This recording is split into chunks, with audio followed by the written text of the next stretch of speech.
Hi everyone, welcome to today's course on written skills and email etiquette. In today's world, written communication is a crucial skill that is highly valued by individuals and organizations alike. Whether it's a simple email or a lengthy report, the ability to express your thoughts clearly and effectively in writing can make all the difference in your personal and professional life. And when it comes to emails, proper etiquette is equally important to ensure that your messages are received positively and achieve the desired outcomes. In this course, we will explore the importance of developing strong written skills and understanding the etiquette of email communication. We'll also discuss some of the common mistakes that people make when writing emails and how to avoid them. We'll also look at some of the best practices for crafting effective emails that convey your message clearly, respectively, and professionally. So, whether you're a student, a professional, or simply someone who wants to improve their written communication skills, this presentation is ideal for you. Now, let's dive in and explore the world of written skills and email etiquette. So, just to introduce myself, my name is Jason Hurley. I'm from the UK and I have over 17 years of training experience across the globe to multinational companies. I've spent a lot of my career in Asia, and my qualifications and training topics have been geared specifically towards the Asian market. However, today's course in emailing is universal, as are my training topics that you can see there on the right: sales, communication, presentation, negotiation, leadership. These are universal and they're used across many businesses, regardless of the industry. I've had the great privilege of working with and alongside some of the best companies spread across a myriad of different industries, and I've been learning along the journey as well. So I hope today's course will be beneficial for you. If you have any questions, please feel free to drop me a line. Please get in touch. I'll always get back to anyone who has questions for me, and I hope that you enjoy the course. So, to begin with, what I'd like you to do, please, is imagine that you are busy dealing with proposals for your entire department, and then one of your team members, Edward, sends you the following email. Emma, did you get my proposal last week? I haven't heard back and wanted to make sure you hadn't lost it. Call me ASAP, Edward. Okay, now there's a couple of things that I think could be improved with this email. What do you think? Just have a few seconds to think about it, and also see if you agree with my comments also. So, first thing, Emma. Now, to me, that's quite direct, and it's maybe even a little bit forceful. Why not make it a little bit nicer by having "Hi Emma" or "Dear Emma"? It'll make Emma feel better when she opens the email for the first time. Did you get my proposal last week? I haven't, in capital letters, heard back and wanted to make sure you hadn't lost it. Okay, now, did you get my proposal last week? That could have been changed rather than accusing Emma of doing or not doing something. Perhaps it could have been reworded to say something along the lines of, I'm just writing to check to see if you received my email. And rather than using capital letters, which looks like the person is shouting, it looks like Edward is shouting. Fair enough. Maybe Edward is just using capital letters to make sure that Emma doesn't miss it. But even then, you wouldn't highlight in capitals the word haven't. A lot of the time, people do in emails want to highlight certain words. If that is the case, then definitely use maybe a bold text or maybe underline it. Some people maybe even put it in a different color. But capital letters is bad for two main reasons. The first one I mentioned, it looks like Edward is shouting, but also it's harder to read capital letters. People typically read smaller letters or with a capital letter at the beginning of nouns, for example, or the beginning of a sentence. They can read that fairly easily, but if every letter is capital, it's a little bit more difficult for people to read, especially if people start writing the whole line in capitals. So, the third thing I'd like to say is that he's basically accusing Emma of something, that he's accusing her of losing or potentially losing his email. Now, maybe he could be even implying that she's lost things in the past, or that he maybe thinks that she could potentially lose it. Whichever way, he's making an accusation here, which isn't nice. And when Emma receives this, she's not going to be happy. So, as I mentioned, it would be much nicer to say, I'm just checking to see if you received my email. That way, if it's not been received, then perhaps Emma has the option to blame the email system rather than herself. So here she's going to have to justify herself, but if he'd written it in a different way, she could just say, oh, sorry, my email box may have had issues. She could actually divert the blame rather than having to justify herself for whatever reason. Not that she should anyway, or not that she should have to anyway. The last one, call me ASAP with an exclamation mark. Again, exclamation marks, very similarly to capital letters. Not nice, bit forceful. Yeah, it would be greatly appreciated if you could please call me or contact me as soon as possible. Rather than using ASAP, the acronym, you could write the whole words. Doesn't take much longer, and it looks much nicer, and Emma would be happy. And, finish off with some kind gesture. Kindest regards, best regards, many thanks. Even, I look forward to hearing from you. Best regards, Edward, would be much nicer. So just a few things there to begin with.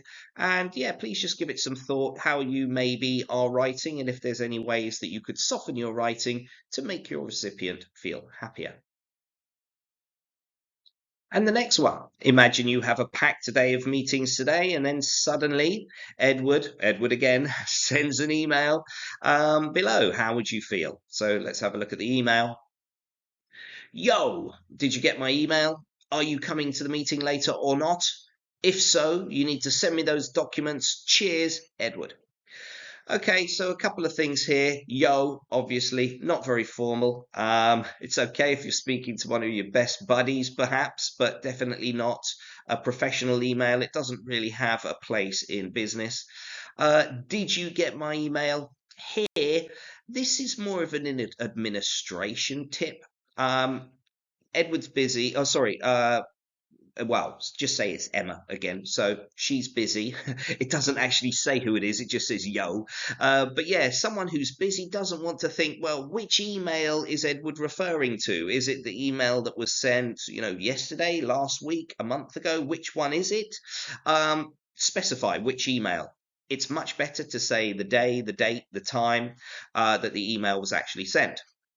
Similarly, are you coming to the meeting later or not? Which meeting? And the or not part of this sentence or question makes it very demanding and a little bit rude. Are you coming or not? Are you going or not? It would just be better to just, are you coming to the meeting later? You don't need the or not bit because the or not implies not. So yeah, a bit forceful, can be taken as being a bit rude. If so, you need to send me those documents.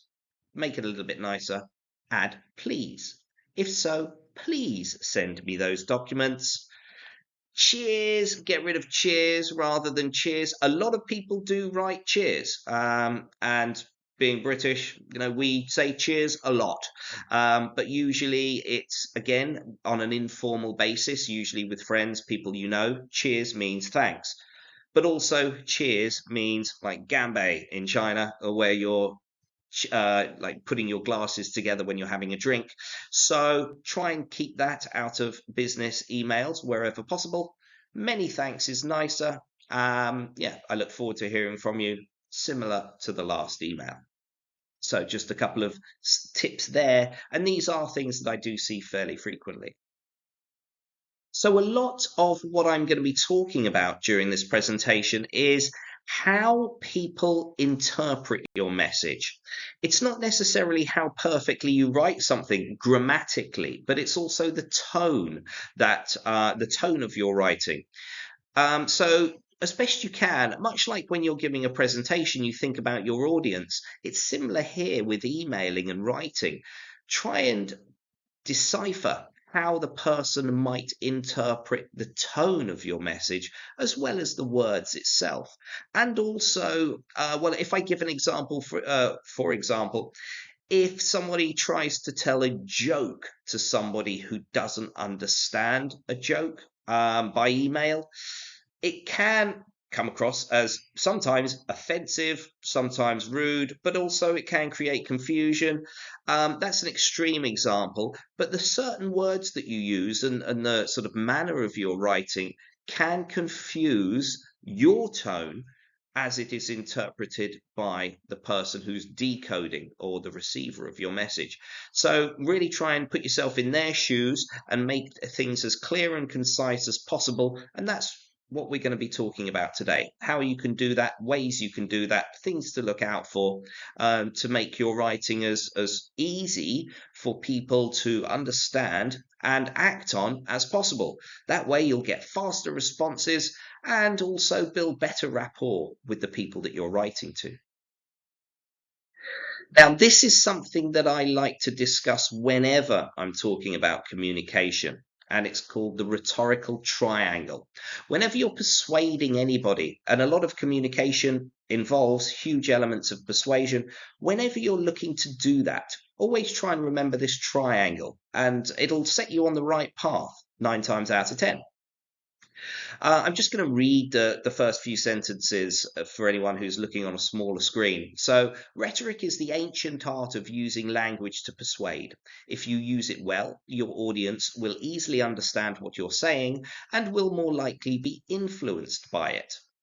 Rhetoric, the faculty of discovering the means of persuasion in reference to any subject whatsoever. And that was actually a quote from Aristotle. Now, this rhetorical triangle is made up of 3 elements: logos, pathos, and ethos. So, Aristotle believed, as do I, that if you have all of these 3 elements within the triangle, when you're trying to persuade someone, you will be successful if you can do it well. And I'll go into what each of them are in turn.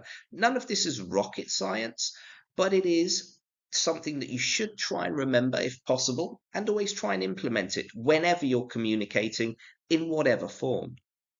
The first one, logos, is logic, message flow and reasoning. So again, I'll read this in case you're on a small device. Logos is the Greek term logic. It has been made to represent the fact, research, and other message, elements that provide proof or elements to claim. So, in layman's terms, what that means is it's the logical reasoning of the message that you are giving. If something is logical, if it flows nicely, people are more likely to understand it faster, relate to it better, and also absorb it easily if it is logical. Okay, so that's a fairly simple one. The next one, ethos. This comes from the word ethics, and it's credibility. Now, what this actually means is that someone's credibility, or when they communicate the message, they have to have built some form of credibility. For example, if I was trying to give you a COVID-19 injection, but I was dressed in shorts, t-shirt, and a baseball cap on backwards, you probably wouldn't find me as credible as if I was, for example, wearing a doctor's white lab coat, a stethoscope. You would have credibility from what I was wearing. Now, in an email, obviously you can't see the person, but you can draw credibility from the way you write, the vocabulary that you use, the layout of your email, even little things like your signature. So credibility is key. If you are speaking to somebody, again, maybe if you're meeting someone for the first time, they're not going to listen to everything you say until you build that credibility. After you've built that credibility, it's quite possible that they'll believe everything you say. So it's key to building credibility first before you try and influence anyone in any shape or form. And the last one, pathos. This is to do with the emotion. Okay, so it's the Greek term of emotion, and it's been made to represent how an audience feels or experiences a message. Now, this is what I was mentioning before, the tone, but also the perceived emotion that your audience may draw from your message. If you're writing in capital letters, it's obviously going to perhaps aggravate them. So we'll talk about it a little bit later, but just be aware of these three things: how the audience is going to feel, the credibility that you have or that you want to gain from whatever you're writing, and also the logical flow and reasoning. Okay, now these three guys have come up with some fantastic quotes that are extremely relevant, and so I've decided to include them. You can probably recognize the three of them, maybe not. But anyway, I'll introduce them to you and also the quotes that they've given. The first guy is Thomas Jefferson, and he said, "The most valuable of all talents is that of never giving two words when one will do." This is something that we're going to be talking about later, how to write concisely. Especially with emailing, it's different to, for example, a Word document. People, their perception of a Word document is usually that they can be long. If you receive an email, though, well, imagine your own when you've received emails in the past. If you receive an email that's a few lines, you'll probably read it quickly. You'll probably action it quickly. If you receive an email that's long and drawn out, then you're probably going to have to, it takes more effort. It'll take you more time to read it, therefore more time to reply. And if you're the writer and you want a quick reply, which would you choose? You want them to reply quickly, so make it shorter. There are certain sentences, and they're very frequent, that people write too much when it could be shorter. So in this course, I'll be showing you how to reduce the word count to make those shorter, and also the layout. But yeah, try and remember that. If you can use one word instead of two, always do, because your recipient will prefer it. The second one is Mark Twain. He said, "Substitute damn every time you're inclined to write very. Your editor will delete it and the writing will be just as it should be." Now, very is a word similar to basically, I suppose. It's a word, mind you, I do use basically quite a lot. Yeah, very it's a nothing word.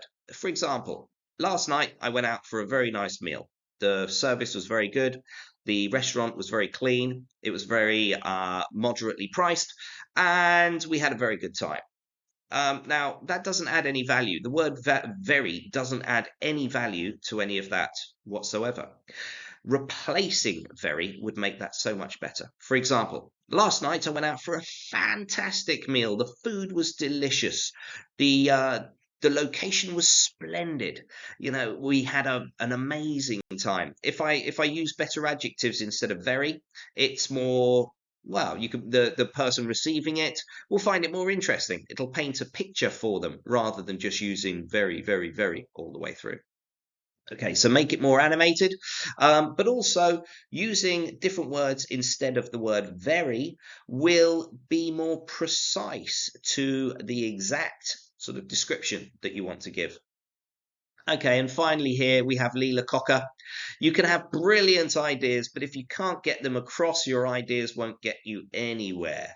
And this really is true. For example, if you're someone like, for example, Sheldon from The Big Bang, if anyone's seen that American TV show, Sheldon knows a lot of stuff, and perhaps he's right, but he's not very good at communicating it to other people.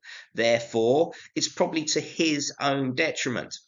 If somebody has great ideas, they need to be able to get them to encode them so that other people can decode them more easily. That way, It will work well for them. And also, the other people will learn more too.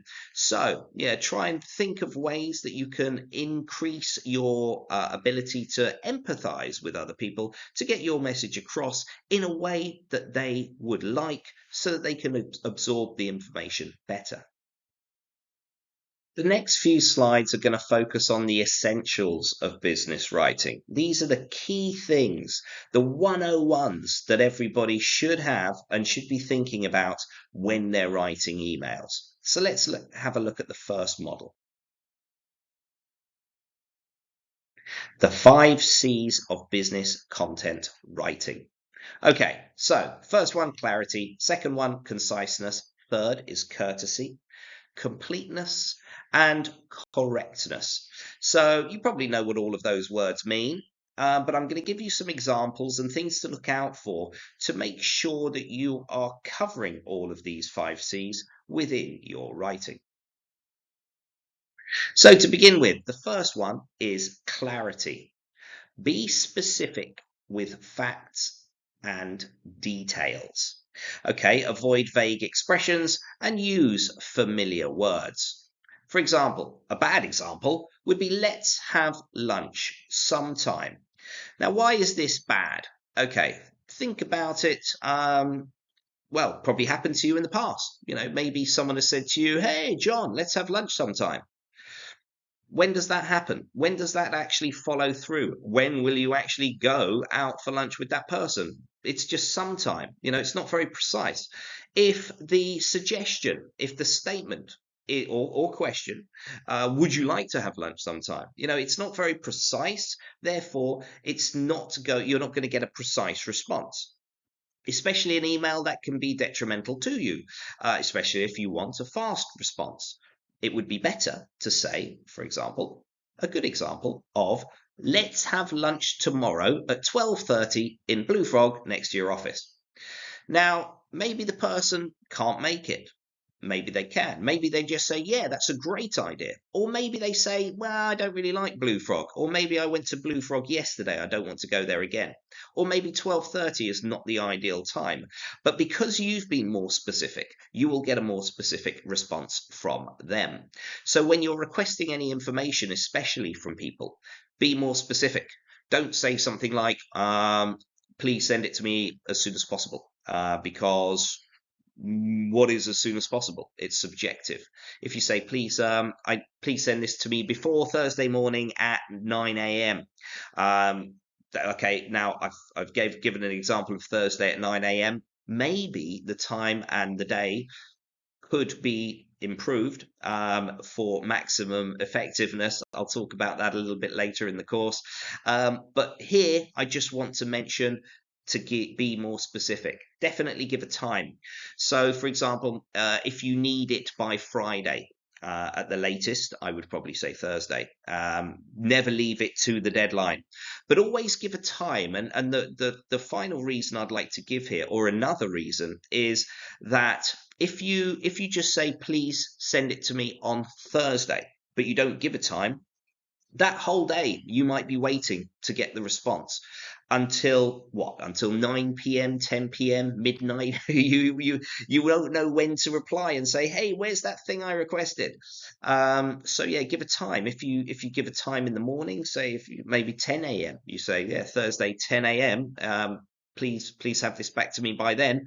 Then by 10:30 you can send them an email saying, a follow-up email. Hi John, just checking to see if you might be able to send me those documents I requested, and then tell them why. I'll talk about this a little bit later on, how to actually request things.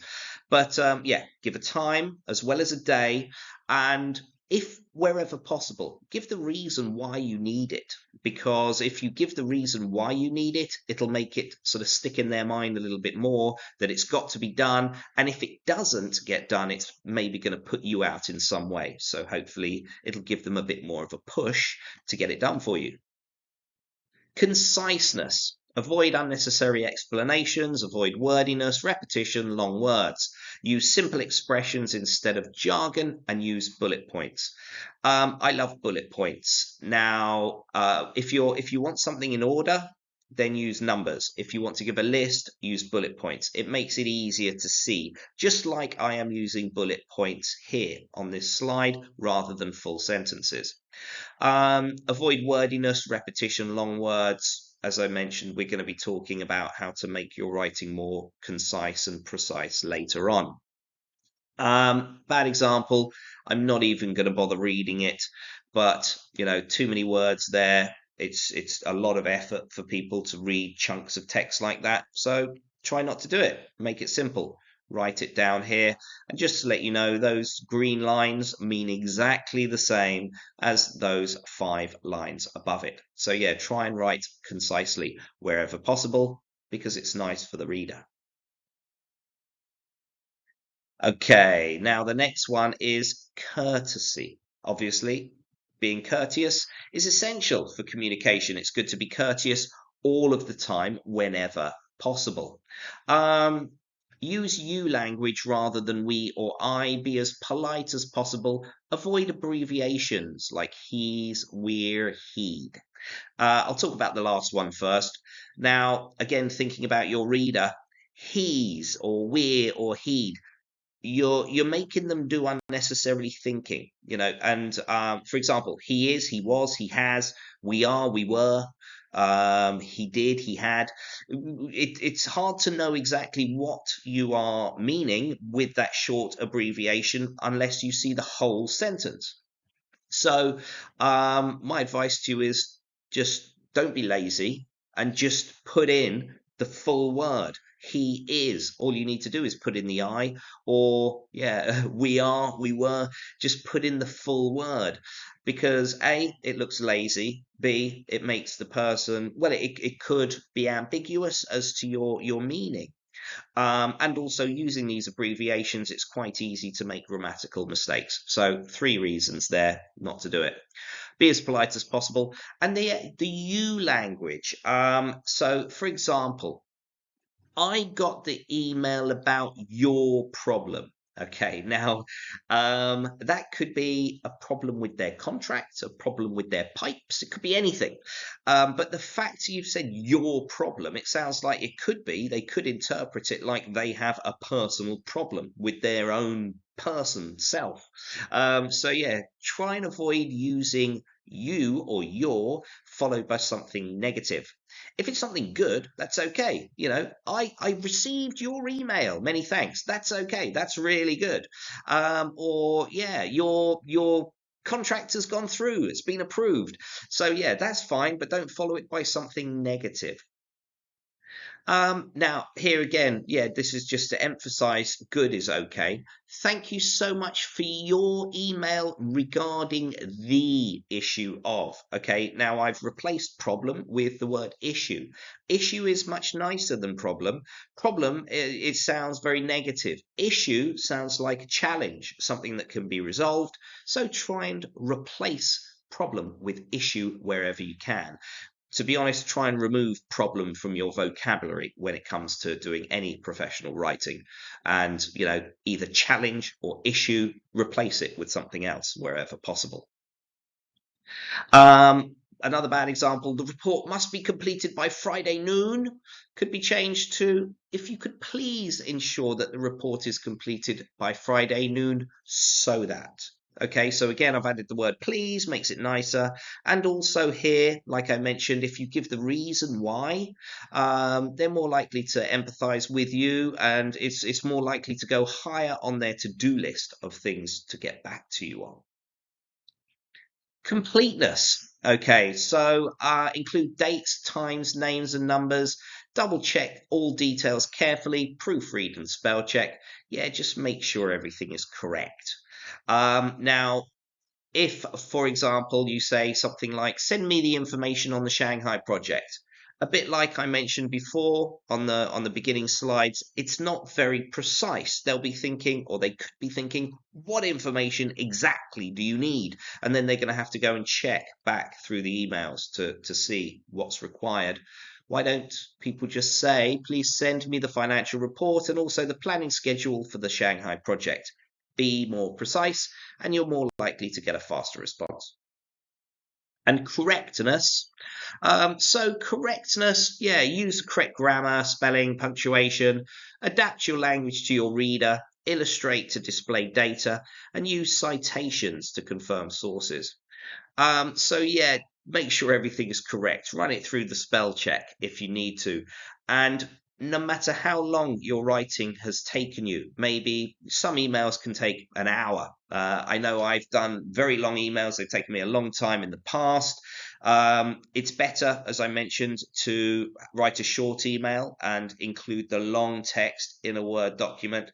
But, perhaps you've spent a long time making an email, putting an email together. You'll probably be thinking, I want to go and have my dinner, and you just want to hit send.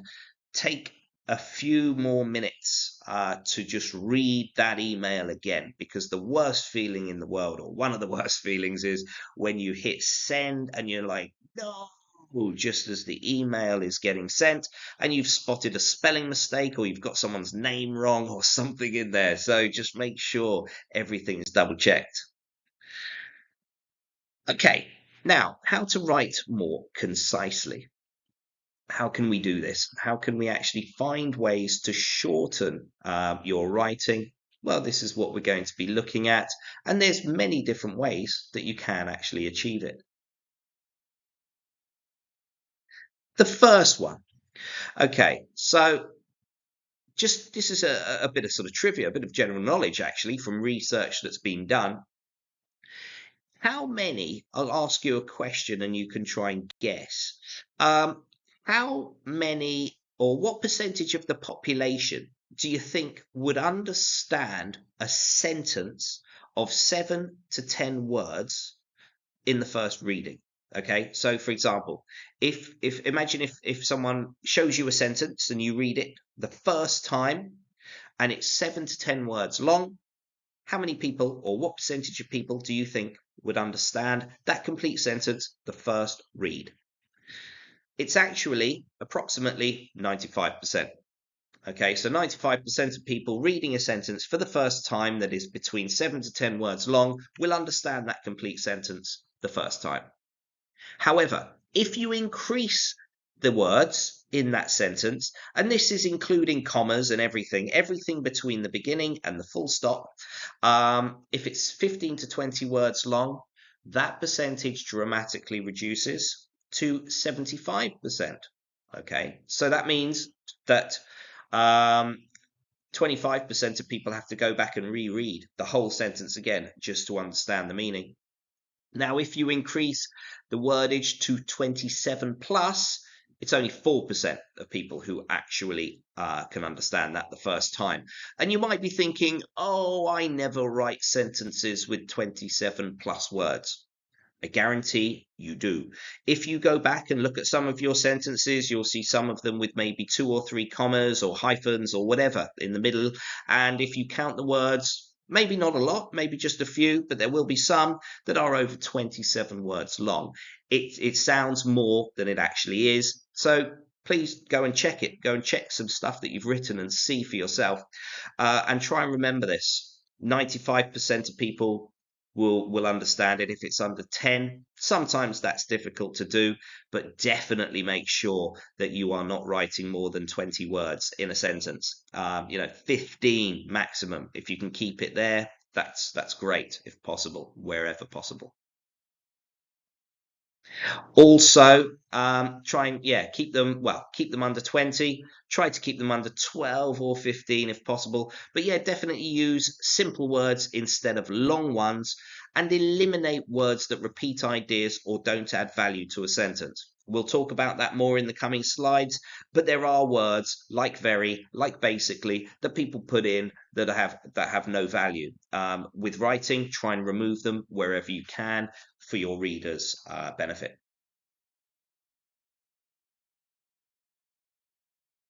Okay, so eliminate redundant words. Cutting redundant tautologies can help create stronger, more direct sentences. Tautologies are expressions or phrases that repeat the same information. They take up unnecessary space and can distract your reader. Okay, so that's what a tautology actually is. You're probably thinking, well, what exactly is that and do I use them? Probably do. And I'm going to give you some examples of some common ones. Okay, so in my opinion, I think that's a problem. Admittedly, this is something that's more sort of spoken orally rather than written on many occasions, but I have seen it very well, very. I have seen it frequently in emails also. So yeah, it's repeating itself. In my opinion, I think it's the same thing if you think about it. You could remove the redundant words so that it's just, in my opinion, that's a problem. In my opinion, and I think are pretty much the same thing. The course had several necessary requirements. Now, this is something, and I can fully understand why people do it. They want to stress the importance, so they use necessary and requirements. But if you think about it, if something is necessary, then it is a requirement. And if something is a requirement, of course it's necessary. So choose which one you want to use. Here I've chosen the course had several requirements. It's making it shorter straight away. For each and every toy you purchase, we will donate one RMB to a kids charity. Again, it's people trying to stress or to emphasize each and every single one. Well, you could have said every single, but yeah, each and every, same thing. Just remove one of them for every toy you purchase or for each toy you purchase. Here on the right, you'll also see some other common redundant pairs. Full and complete, each and every, hopes and dreams, whole entire. There's a list there of some other very common ones that people often tend to use. Try and remove them as much as possible. Even if you could just remove some. Obviously, especially spoken, people will use them to emphasize, and also sometimes it can sound good. It can make things sound more impressive when people emphasize using some of these tautologies. But in writing, the main reason to remove them is because it makes your sentence longer, which is harder for the reader to digest straight away. Now, deleting unnecessary qualifiers. So, yeah, qualifiers are things that people use to express meaning, such as really.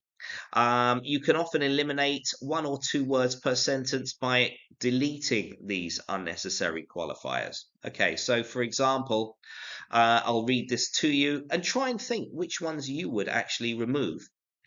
Because a great many of the words in this sentence are basically unnecessary, it would really be a very good idea to edit somewhat for conciseness. Okay, so which ones of those would you remove? If you wish, please pause this now. Otherwise, I'll give you the answer. Because many of the words in this sentence are unnecessary, we should edit it. And here on the right, again, you have a lot some other common qualifiers that people typically include. Actually, really, basically, probably. There's a list there that people often use. So if you can, wherever you can, please try and avoid them. Construct positive sentences. Now, this is something I really would like you to embrace. Expressing ideas in a negative form means that you must use an extra word. It also makes readers work harder to figure out your meaning. Now, I'll try and give you an example first. I do a lot of sort of psychology based communication training, like EQ, through using NLP, and it is true that people typically think in the positive, which is good in a way.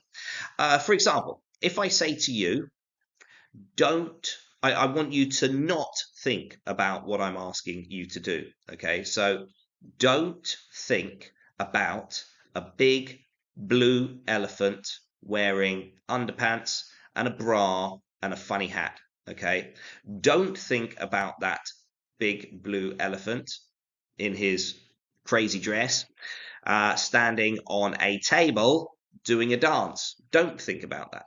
Okay, now what probably happened is you pictured a blue elephant um, in some interesting dress or outfit, dancing on a table, maybe singing and dancing. And the reason is because before people can process not, they have to process the positive, the do. For example, if you say to your kid, don't talk, often the kid will think, well, what should I do then?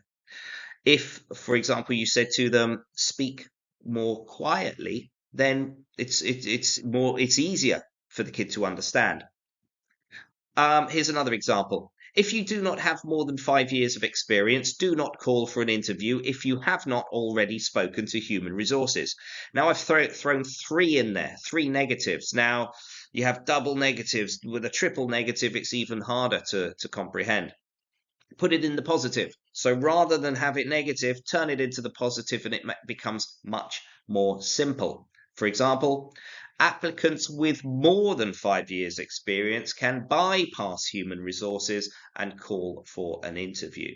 Okay, so whenever you've got a negative form of a word, there is usually a positive way of saying that same thing. So do that, it'll A, make your sentence shorter, and B, it'll be less confusing for the person hearing it, and C, it'll probably be less difficult for you to actually write it correctly, because writing with double and triple negatives can be challenging and yeah, can turn out grammatically incorrect. So definitely do embrace that and look back at some of your previous writing and see if you've been doing it. And if so, think how you could change it to become more positive.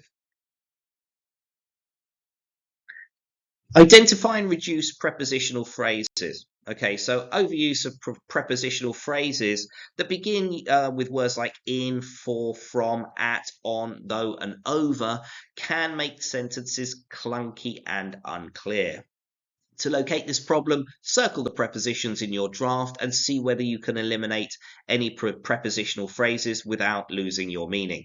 Now, this is if you're writing on a piece of paper. I quite like writing on pieces of paper. I'm fairly old school in that respect. Not always, obviously. You know, it's much quicker to type. My typing is far faster than my writing. And also it's easier to change. But I do often like, you know, if I have something that I really need to spend a lot of time on, you know, going out, you know, go to the park, go for a coffee, and maybe take a piece of paper and a pen, like people used to do, and write it out, and then circle things that I might need to change, and then I'll type it. Um, if you're not doing it that way, if you're just going to use a Word document, and just one other quick thing, if you're writing an important email, definitely if you're replying to an important email, don't just hit reply and write the email, because it's very easy to accidentally hit send too quickly. Put it in a Word document first. The spell check is actually better for some reason than normal email spell checkers. But also, yeah, you'll be able to do things like, you know, here you can highlight words. You can do a word search for these words to actually look for them specifically. And then you can make your amendments to the Word document. When you're happy with it 100%, you can then copy it over to your email. The reason for the failure of our last project, I'm not going to read all of that. I'm just going to show you how much shorter it can become by reducing these prepositional phrases. Here, the good one is we failed the product promotion campaign in the Northeast China region due to our staff not being able to answer our customers' questions. You've reduced that massively into nearly half the size by just removing prepositional phrases. For example, you know, the reason for the and the sort of the ins, the froms, the ofs, the ats, the ons. Try and remove those as much as possible. Use the nouns and the adjectives as you need them. And yeah, keep those prepositional phrases to a minimum wherever possible. Okay, and tip number 5, locate and delete unnecessary modifiers. Sometimes the meaning of a word or phrase implies its modifier, making it unnecessary. Okay, so look at words in the sentence that sort of imply one another. Maybe you don't need all of the words that you're using. For example, do not try to anticipate in advance those events that will completely revolutionize society. Now, anticipate means it implies in advance. Similarly, revolutionize, it implies completely. So, which ones can you remove? Well, here we can remove the in advance and completely. So do not try to anticipate revolutionary events.